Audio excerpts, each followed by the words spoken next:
Zeus, to succeed the Titans of Erst. Introduced in 2787, at the dawn of the First Succession War, she was commissioned by LCAF commanders to engage the enemy at long range and perform hit-and-run attacks, what Defiance Industries achieved with a 320 fusion engine.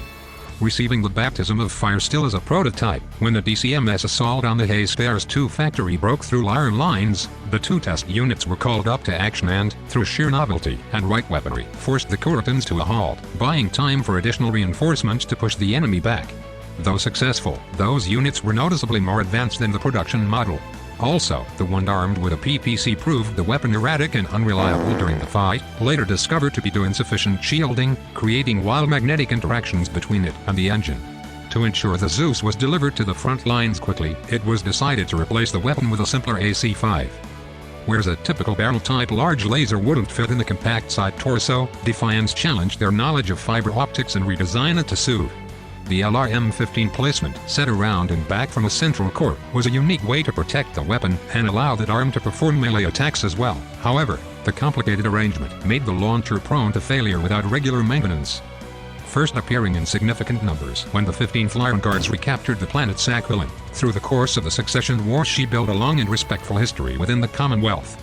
Fast enough to keep up with most heavy mechs, and with a sturdy frame, the use of reliable low-maintenance and easily modified systems at a time when most were built with cutting-edge technology proved fortuitous, allowing the Zeus to be produced long after those advanced components had become lost tech. After the end of the Third Succession War, advances had allowed engineers to mount a PPC on the Zeus reliably, making it the new standard.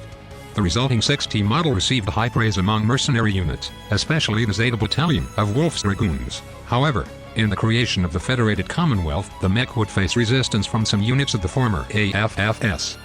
As the FedCom military increasingly took on a Davion flavor, many Lyran commanders refused to give the mech up, prodding Defiance to produce new models with the newly recovered Starleak tech.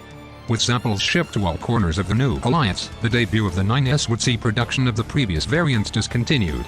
Davions' disdain, though, put the majority of these 80 tons mechs in Lyran hands by the time of the Civil War. Blurring the line between Innersphere and BattleTech with the 11S, Defiance would keep pushing the design limits, even spawning an entire new thing. Subscribe for more videos like this. Bye for now.